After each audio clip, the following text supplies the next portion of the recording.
getting ready to do the harbour cruise. We're in Sliema at the moment on the Stella Maris. I think the boat's older than I am, but we'll see how we go.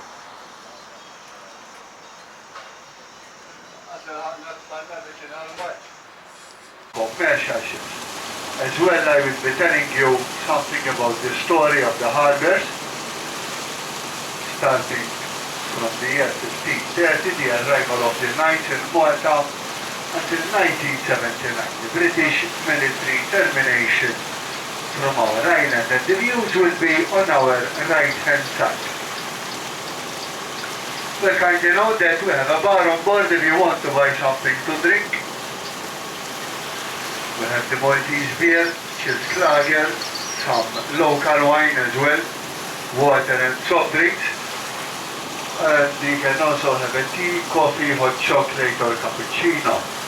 Later on, the crew members will come around to take your orders.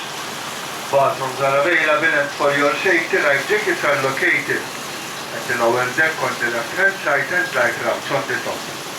If you need some other information, please come here. In the meantime, enjoy the trip.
Known as Bishop's Island, and it was renamed after Antonio Manuel de Villena, a Portuguese Grand Master, who ordered the building of this fort in 1723.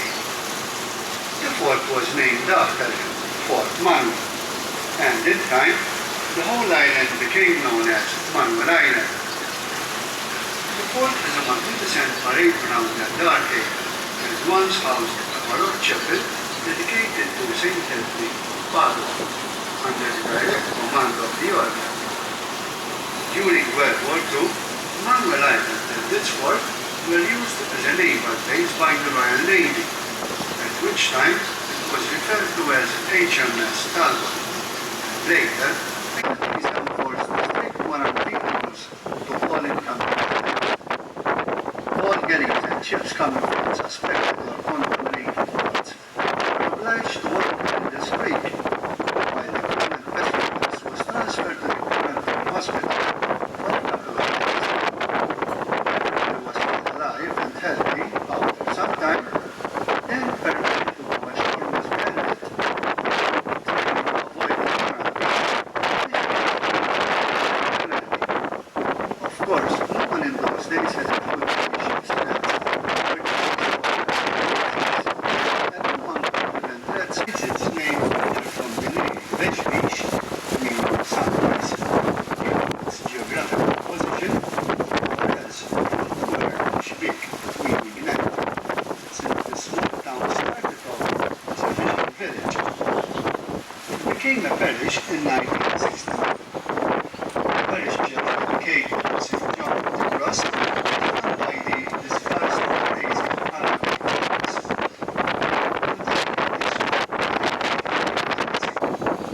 Here the knights were left without territory.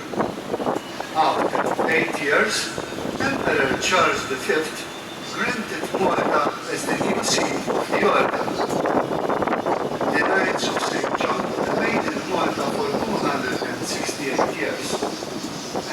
leave a lasting imprint on the island. With the arrival of the Order of St. John in Malta in 1530, great changes were about to take place. As we cruise along where Tashbish runs into Tsita Creek, at the entrance of the marina, stands this beautiful black schooner by the name Black Pearl. The vessel was once owned by the actor Dora Flynn, and it played a prominent role in Unity on the Bounty, after appearing in the film Popeye the Sailor Man, and the main actor was Robin Williams. Afterwards, Black Pearl was unseaworthy, so it was brought here and was converted into a bar and restaurant.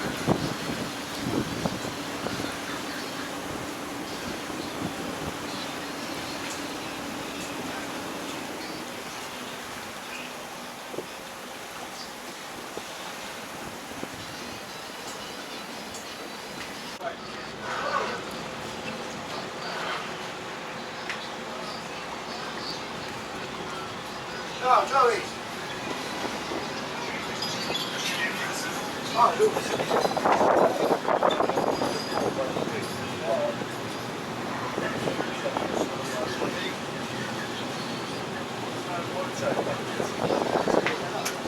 Paolo Floriani. Due to the fear of another Ottoman attack, Floriana was built to protect and further strengthen the capital city, Valletta. It was erected in front of Valletta roughly 70 years after the foundation of Valletta itself. From the side of Floriana, you can see some governmental institutions, such as the tax offices and the police headquarters. The residential area of this town mainly lies on the other side in the Grand Harbour. At sea level here, we accommodate about 20 small yachts.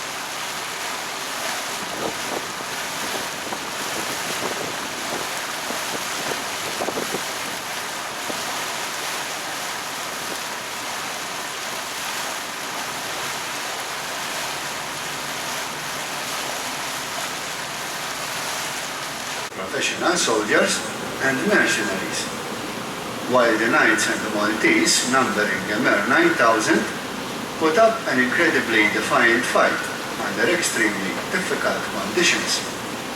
But on the 8th of September the same year, victory was declared for Malta. Due to the fear of another Ottoman invasion, the Grand Master La Valette quickly started the building of more fortifications to further strengthen the harbour area. On the 28th of March 1566, the first foundation stone of Valletta was laid on the hill known as Xiberras, and the city was completely built in 1571.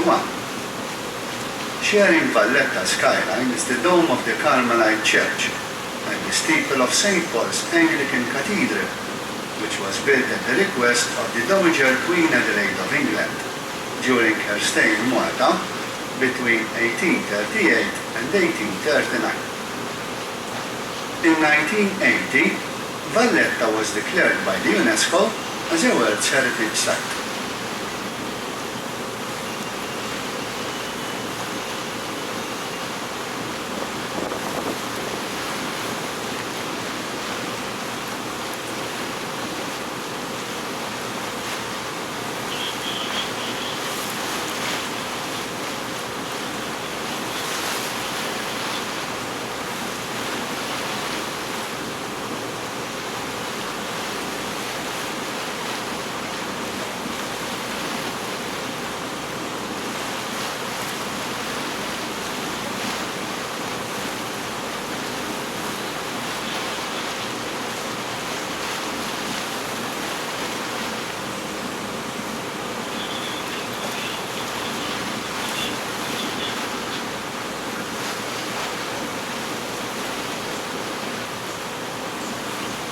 Charity. One of these airplanes, Fate, is exhibited here. On the 15th of April 1942, Malta was awarded with the George Cross by King George VI. this prestigious medal is also here on exhibit.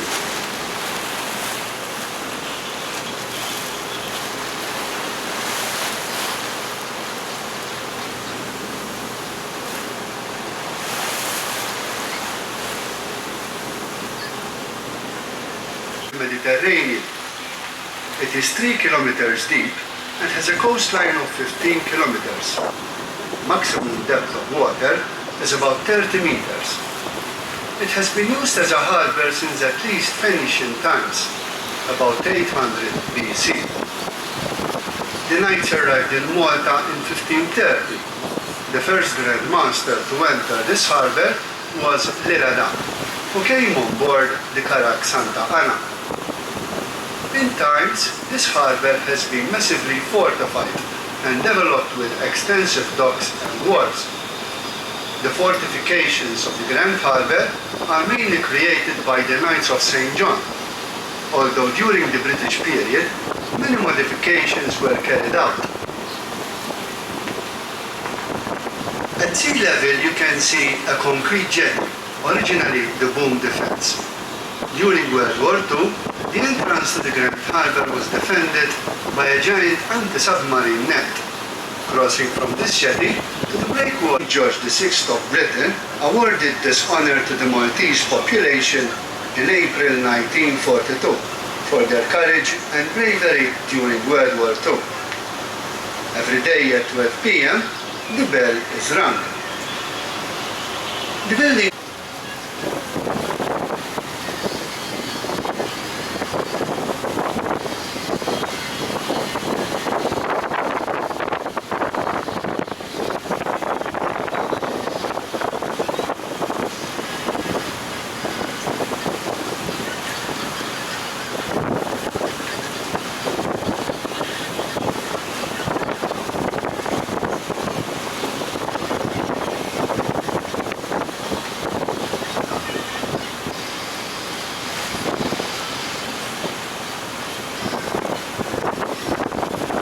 building at sea level is the fish market. Early in the mornings, one will see busy activities here. Fish is being brought for sale by local fishermen. There are many storehouses in the vicinity, most of them built by the knights. Once again, we are passing by Valetta, which contains buildings from the 16th century onwards, built on the plans of the architect Francesco Taparelli, who was an assistant of Michelangelo, and completed by Girolamo Cassat. Though in World War II, the city was partly damaged. Adjoining the bastions is the Victoria Gate. This was built in 1885, and by that time this was the only entrance to Valetta from the Grand Harbour. Next at sea level is the church dedicated to Lies, built in 1620, but rebuilt in 1740 by the French knights. Following is the old customs house, and high above you see more building with arches, the Upper Baracca Gardens.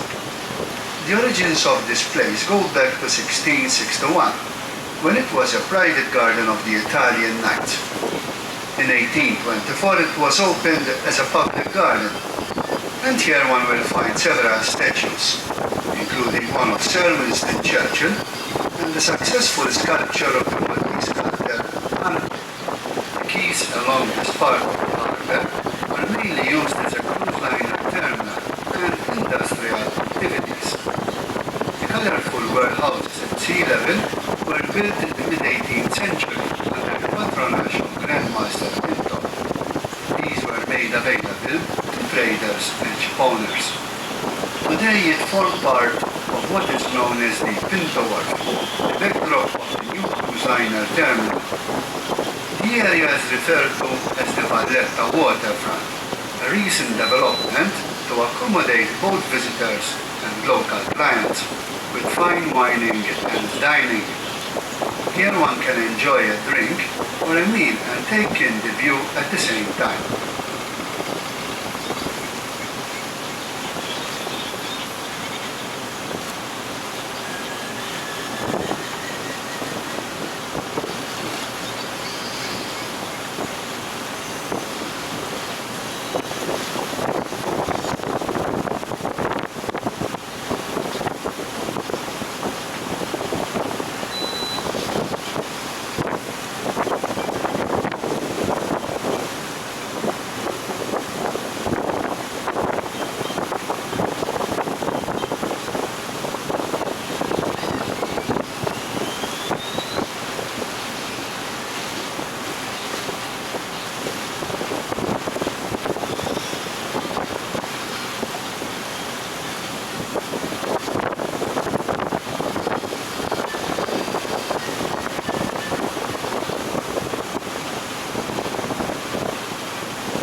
Archaeological finds were made and countless others were destroyed without reaching our knowledge.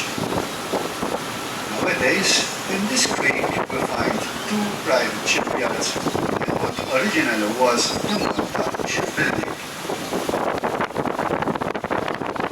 In 1798, Napoleon Bonaparte captured Malta by the sea. They had asked permission to enter our harbours on the excuse of needing water and food. However, he surprised the weakened order of St. John without a single shot hitting over the island. Napoleon expelled the order of St. John and abolished slavery. Even if the order had put up a fight, it would have been quite useless. Their cannons had rusted, their gunpowder was molded, and at this time, the Maltese wanted to oust their French overlords and dispatched a petition to the King of Two Sicilies and to Lord Nelson. On Admiral Nelson's orders, Captain Alexander Ball and his fleet helped the Maltese to move out the French. Finally, in 1800, the French left our island and Malta was given to Lord Nelson. In 1814, our island became a British colony. In 1964, Malta became independent and republic in 1974. On 31st March 1979, the British terminated their military contact from Malta. Okay, so as I told you at the beginning, the crew members now are coming around to take your orders if you want to buy something to drink. I remind you we have the local beer, lager, some Maltese wine, water and soft drinks. Boats are also found in this creek. One of the major landmarks here is the large column building at the top of this peninsula on your left. This was built in 1650 by Fra Giovanni Bighi, a prominent bailiff of the order. In 1832, Lord Nelson converted this building into a hospital for the Royal Navy and became known as Bighi Hospital. You can still see a lift by the shoreline, which used to convey the wounded directly from the ships. In World War I, some 50,000 injured soldiers. Having very briefly traced the history of the Grand Harbour to the present day, we will now visit a number of creeks of great historical importance and get a better view of the three cities. Reference will be made to different periods in Maltese history. No, I'm okay, thank you. The city of Victoriosa, in the next creek, was the home for the knights for 41 years, and the French merchants used to anchor in this creek, hence its name, French Creek. The area was converted into a naval dockyard during the British period, which significantly affected the local economy. By the first years of the 20th century, the naval dockyard consisted of one dock in Garry Creek and four in this creek. The docks were supported by extensive workshops and refit facilities. During the First World War, the dry docks employed over 10,000 people. But during the Second World War, the area became one of the main targets, and much of it was badly damaged. HMS Illustrious and HMS Jersey were heavily bombarded in this creek. In 2010, the Malta Dry Docks was leased to an Italian company by the name Palumbo. Above the bastions is the city of Sengler, and also one of the three cities. Due to the fact that Sengler is so close to the dry docks, much of it was destroyed in World War II. British Prime Minister Winston Churchill and Admiral Cunningham of the Royal Navy were convinced of the strategic importance of the island. Convoys of merchant ships carrying essential supplies were bombarded incessantly by Axis fighter planes. In 1942, there were 154 days of continuous day and night raids, mostly targeting the Harbour area. The situation was desperate, with supply levels becoming critical. Finally, on 13th August, a few supply ships managed to make it to Malta. And on 15th August, the feast day of Santa Maria, the Brisbane Star and the battered oil tanker Ohio, entered the Grand Harbour. King George VI of Britain visited St. Clair in 1943 and witnessed the devastation. On the 8th of September of the same year, Italy surrendered to the Allies. The story goes that a naval messenger delivered this news to the parish priest as the procession with the statue of Our Lady of Victories reached the marina, Dockyard Creek. And surrounding the area are the three fortified cities of the Cottonera. The three cities are connected and spread over two peninsulas, namely St. Clair and Victoriosa, and the landlocked area of Cospicua at the end of this creek. Locally they are known as Isla, Virgo and Borna, respectively. They also have a collective name, Cottonera, named after the Grand Master Cottoner, who was responsible for fortifying the three cities. The Grand Harbour Marina, in this creek, is a world-class luxury marina set against the glorious scenic background of a UNESCO World Heritage Site. It offers berths for vessels up to 100 meters in length. In this creek one will meet a number of typical Maltese boats, serving as water taxis. They resemble the Venetian gondola, and the Maltese name is Daisa. In the time of the British, there were many bars and places of entertainment in the three cities, and the Daisa operators used to ferry British sailors from boat to bars and vice versa.